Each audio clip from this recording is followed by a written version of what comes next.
Müslümana ey kafir, ey filan kəs təhqir edici bir söz demək olmaz.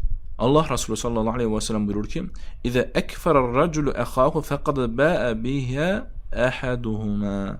Bir kişi öz qardaşını təkfir edərsə, yəni kafir sayarsa, artıq bu kəlmə onlardan birinə qayıdır. Baxın, Allah Resulü sallallahu aleyhi ve sellem açıq aydın deyir ki, kim öz qardaşına deyərsə. Yəni bu hədis müsəlmanlara aiddir. Yəni müsəlmana ey kafir, ey filan kəs, ey fasik təhqirci sözlər deməsi doğru deyil. Çünki o söz ikisindən birinə qayıdır. Bu da Allah Resulü sallallahu aleyhi ve sellemin hədisini göstərir ki, təhdid edir, hədə gəlir. Ki müsəlmanı hansı bir kəlmə ilə hədə və ya təhqiri sözlə deməməlidir. Çünki o söz onlardan birinə qayıdır. O da bəzi alimlər təkfirin qapısını bağlayır bu hədislə.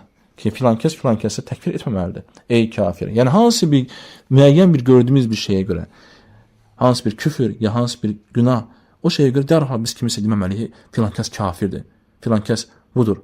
Çünki biz bilirik ki, İslam şəriətinin qaydalarına görə həmən küfür birincisi açıq aydın olmalıdır. İkincisi o qarşındakı insana elm çatmalıdır. Elmsiz olaraq biz ona artıq kafir demək, ya hansı bir ad qoymaq düzgün deyil və bu baxımından da alimlər bunun qapısını bağlayıblar və heç kimə nədir? Bu sözlərlə istifadə etməsin. Ey kafir, ey fasik, ey bidətçi, ya hansı başqa təhqirici sözlər istifadə eləməsin. Çünki bu şəriətdə doğrudan da ağır bir sözlərdir və qiyamət günündə Allah qorusun bu günahlarla gəlib yüklənmiş olaraq Allah qabında nə cavab verir? İnsan özünə sual verməli, nə cavab verəcək buna? Bu sözlərə Allahın qabına çıxdı, nə cavab verəcək? Məgər insan doğrudan mı bunu cavab verə biləcək? Ona görə düşünsün və bu şeylərdən çəkinsin.